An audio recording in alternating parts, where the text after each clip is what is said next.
Muy buen día. Tenemos la lectura de la liturgia de la palabra del día sábado 7 de marzo, en la segunda semana del tiempo de Cuaresma, ciclo litúrgico A.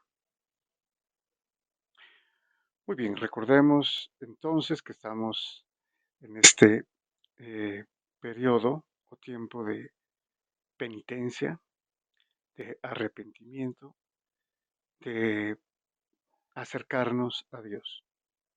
Y a través de las prácticas de la limosna, del ayuno y de la oración. Muy bien, vamos a nuestra primera lectura.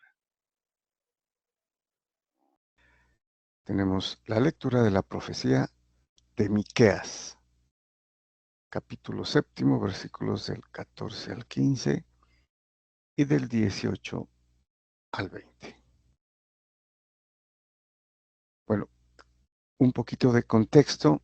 El profeta Miqueas vivió eh, siglo octavo, ¿no? Antes de Cristo, cuando estaba para suceder la invasión del pueblo o del imperio asirio, que iba a llevar a Israel, el reino del norte, ¿no? al exilio. Bueno, y él va de todas maneras también a profetizar la parte importante, ¿no? Después de todo lo que profetizó en los capítulos anteriores sobre el, la destrucción y la invasión y el exilio de Israel como reino del norte, diferente al de Judá o Judea. Pero también va a cantar como parte, obviamente, del perdón, de la restauración, ¿no? Que permite Dios después de todo este castigo penitencial, digámoslo así, ¿no? Para estar a tono con este tiempo de Cuaresma y de arrepentimiento también, ¿no? Bueno,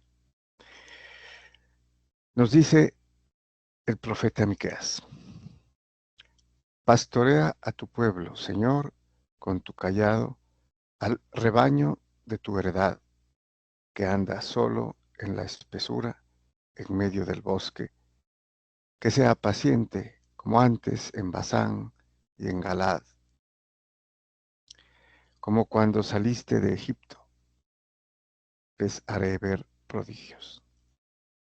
Entonces aquí podemos entender que el pueblo está en el exilio, mm, bajo otros señores, ¿no? Y bajo el imperio asirio, ¿no? En Mesopotamia. Y entonces pide aquí, ¿no? el pastoreo, o sea, la vuelta del pueblo para que tenga a Dios como pastor, ¿no? Así cuando salieron de Egipto, ¿no? En el Éxodo, así también eh, pide la salida del pueblo de Israel a, a su región original. Y continúa: ¿qué Dios hay como tú, capaz de perdonar el pecado, de pasar por alto la falta del resto de tu heredad? Aquí es importante el término el resto, porque solamente unos pocos volverán, muy pocos, ¿no? Eh, porque los demás prácticamente ya se quedarían, ¿no? Allá. Y por eso el pueblo o los pocos que volvieron ya vinieron inclusive con otras ideas. Y los judíos los consideraban ya prácticamente paganos, ¿no? a los habitantes de Samaria, que eran los que prácticamente salieron, ¿no? En esta primera, mm, en este primer exilio o cautividad del pueblo de Israel en otras tierras. Continúa, no conserva para siempre su cólera, pues le gusta la misericordia. Volverá a compadecerse de nosotros, destrozará nuestras culpas, arrojará nuestros pecados a lo hondo del mar. Concederás a Jacob tu fidelidad y a Abraham tu bondad, como antaño prometiste a nuestros padres. Y aquí, eh, en profecía se refiere también a lo que sucederá con el pueblo, con el reino de Judea, que son los que volverán, ¿no? Claro, muchos años después se produce la conquista, ¿no? Por los babilonios del reino de Judea y serán deportados también a Babilonia, ¿no?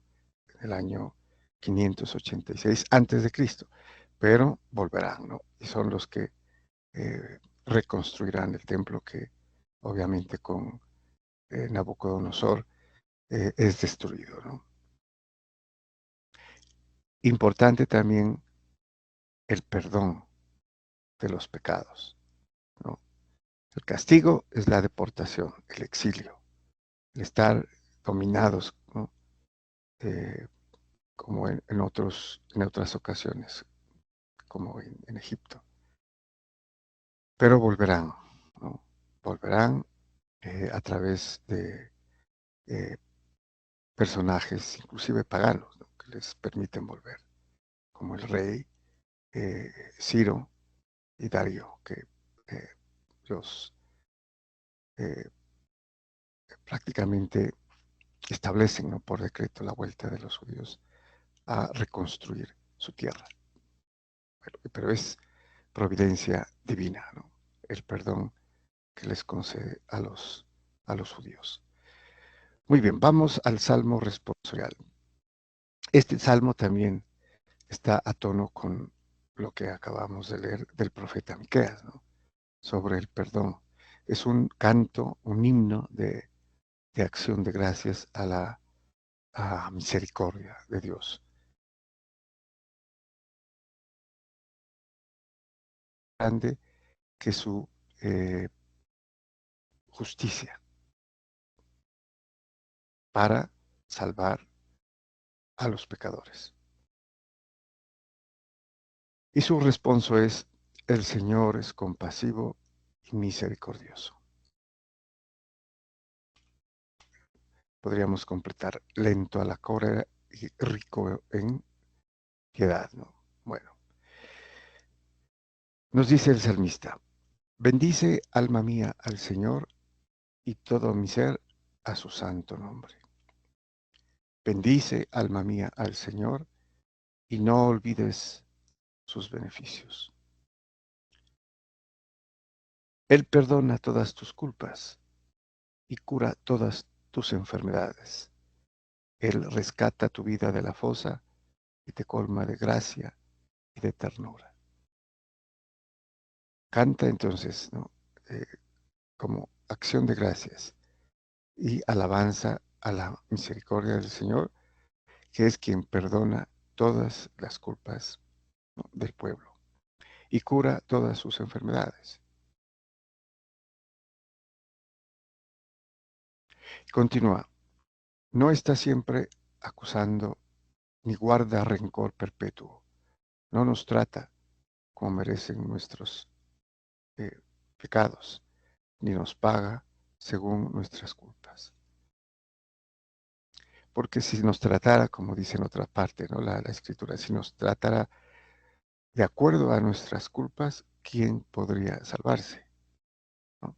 Es precisamente el valor y la propiedad de la misericordia divina, que es más grande que su justicia. Y termina, como se levanta el cielo sobre la tierra, se levanta su bondad sobre los que le temen. Como dista el oriente del ocaso, así aleja de nosotros nuestros delitos. Otra vez, ¿no? Una referencia al poder misericordioso de Dios de perdonar los pecados. Porque es Dios, solo Dios, perdona los pecados de los hombres. Y vamos al Evangelio. Tenemos la lectura del Evangelio según San Lucas, capítulo 15, versículos del 1 al 3 y del 11 al 32. Bueno, podríamos decir que este es un pasaje de los más conocidos, ¿no? del Nuevo Testamento, archiconocido.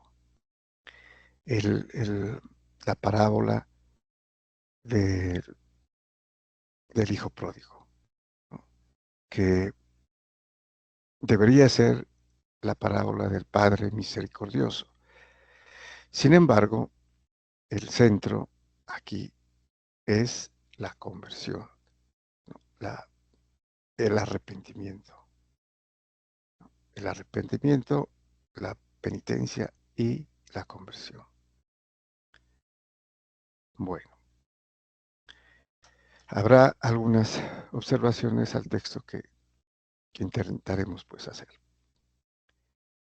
Nos dice San Lucas, en aquel tiempo se acercaron a Jesús todos los publicanos y los pecadores a escucharlo, y los fariseos y los escribas murmuraban diciendo, este acoge a los pecadores y come con ellos. Bueno, entonces aquí están los dos opuestos, ¿no? Los publicanos y pecadores.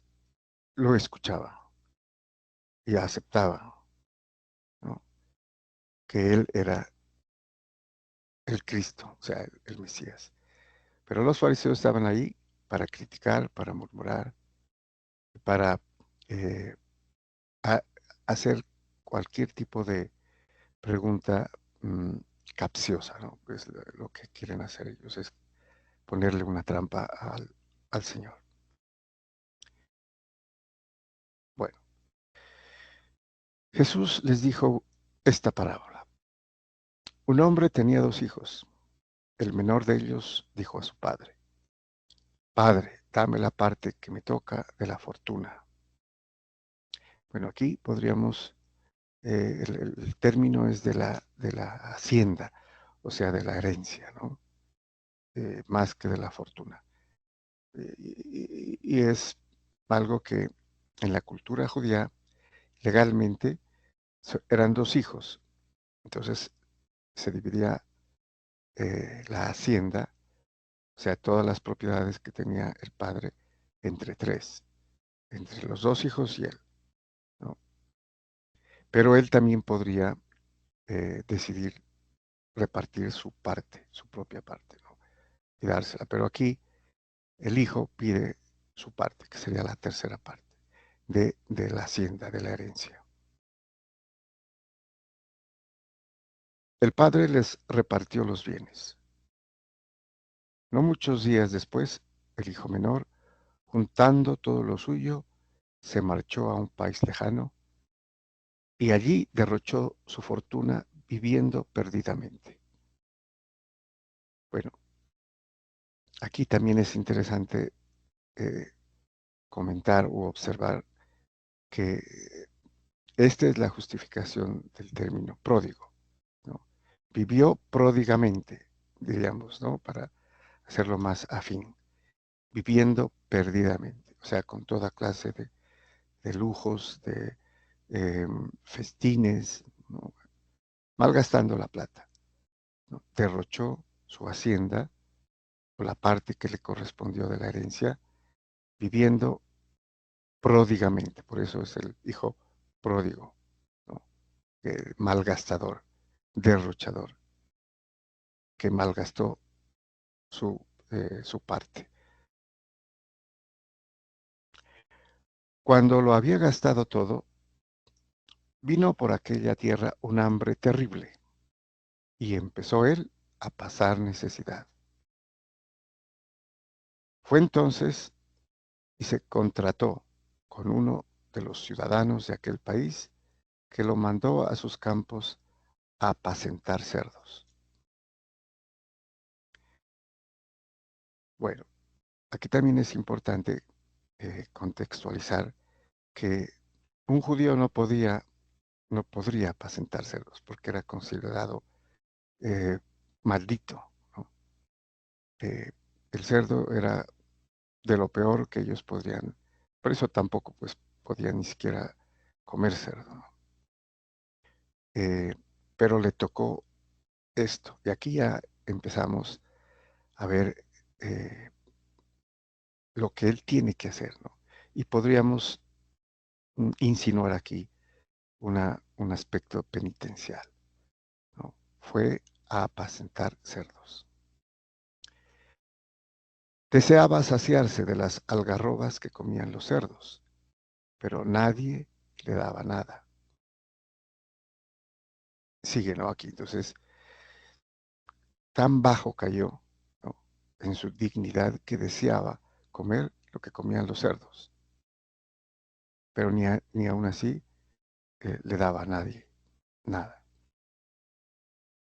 Ante tal situación de indignidad, ¿no?, en lo que él había caído como ser humano, eh, continúa la parábola. Recapacitando entonces, se dijo: ¿cuántos jornaleros de mi padre tienen abundancia de pan, mientras yo aquí me muero de hambre? Y aquí viene la parte importante, ¿no? Después de esto, está sufriendo, ¿no? Y le ha tocado hacer esto, aquí no se sabe durante cuánto tiempo, para no morir de hambre. Piensa, reflexiona y dice: me levantaré, me pondré en camino a donde está mi padre y le diré: Padre, he pecado contra el cielo y contra ti. No me merezco llamar mi hijo tuyo. Trátame como a uno de tus jornaleros. Esto le sale del corazón, digámoslo así, y obviamente es lo que decide hacer. Lo piensa, lo que va a hacer, y también podemos observar que cita el Salmo 50, el Miserere, ¿no? Que escribió David, cuando le dice: he pecado contra el cielo y contra ti. David se declara pecador, ¿no? Y aquí él piensa primero. Es importante la reflexión de todo lo que le ha acontecido, ¿no? Y de lo que ha hecho mal. Entonces él decide ir donde el papá, donde su padre, y decirle: he pecado contra el cielo y contra ti. Trátame como a uno de tus jornaleros. Bueno, se levantó y vino donde estaba su padre. Cuando todavía estaba lejos, su padre lo vio y se le conmovieron las entrañas. Y echando a correr, se le echó al cuello y lo cubrió de besos. Esto hizo el padre cuando lo vio, ¿no? Y aquí vemos un aspecto importante, porque aquí el hijo todavía no le ha dicho nada, pero el padre, casi que adivinando, ¿no?, o adelantándose, va emocionado, conmovido, dice, se le conmovieron las entrañas. Y echó a correr, se le echó al cuello y lo cubrió de besos. Bastante impactante, ¿no?, lo que hace este padre, que a propósito es la figura alegórica de Dios.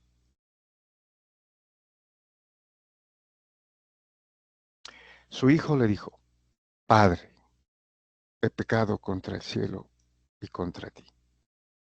Ya no merezco llamarme hijo tuyo. Aquí está la confesión. Lo pensó, lo meditó, eh, analizó, ¿no? Y ahora lo dice, he pecado contra el cielo y contra ti. Ya no merezco llamarme hijo tuyo. Este es prácticamente la segunda parte, que es el arrepentimiento, ¿no? Porque lo dice, y es importante decirlo, declararlo, ¿no? Lo pensó, es muy bueno, ya hay mm, ganado bastante, ¿no? Pero ahora se lo dice al Padre.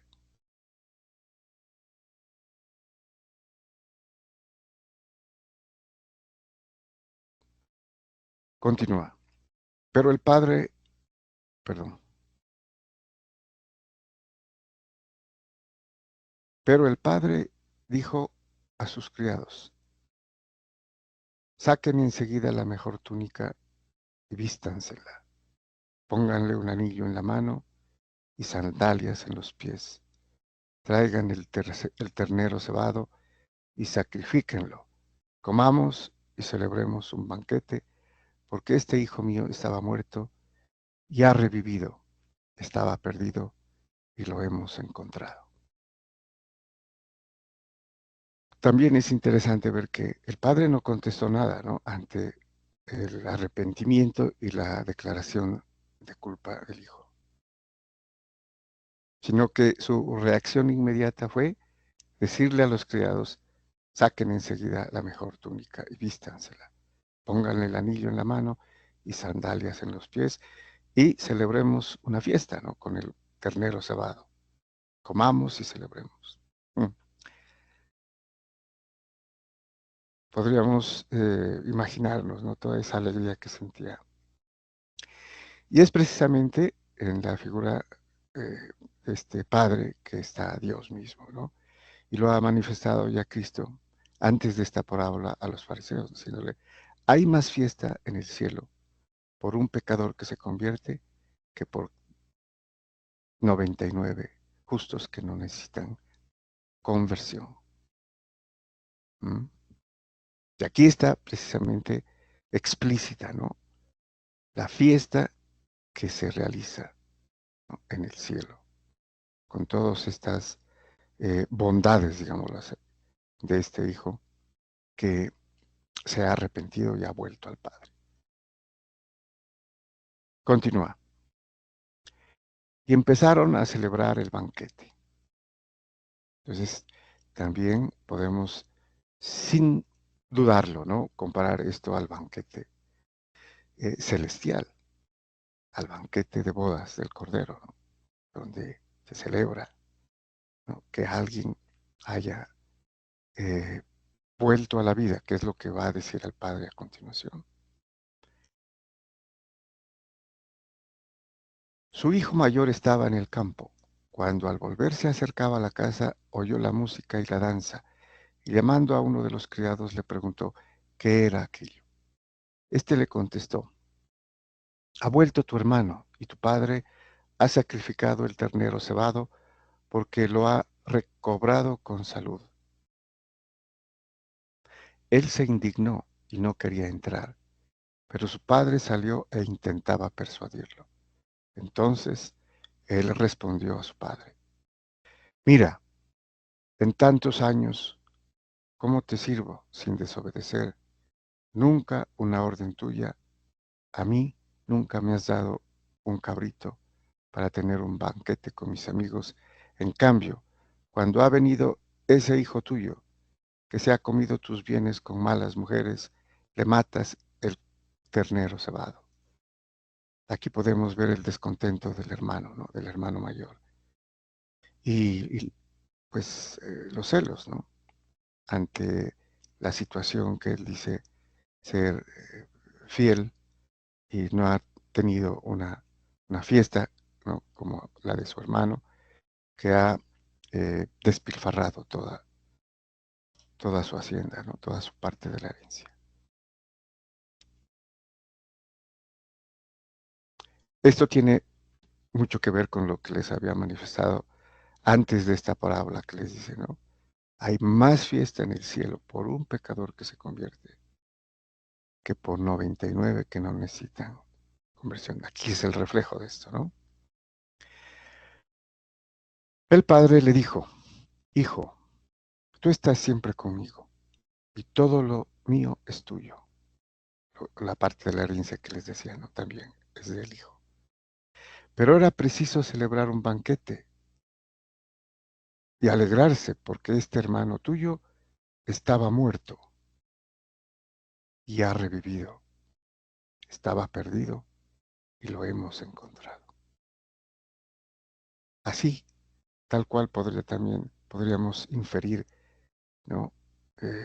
Dice Dios, ¿no? En el cielo y a todos los ángeles, ¿no? Cuando alguien se convierte, cuando alguien se arrepiente y cambia de vida, porque aquí podríamos inferir el cambio de vida, ¿no? De este personaje, de este hijo pródigo.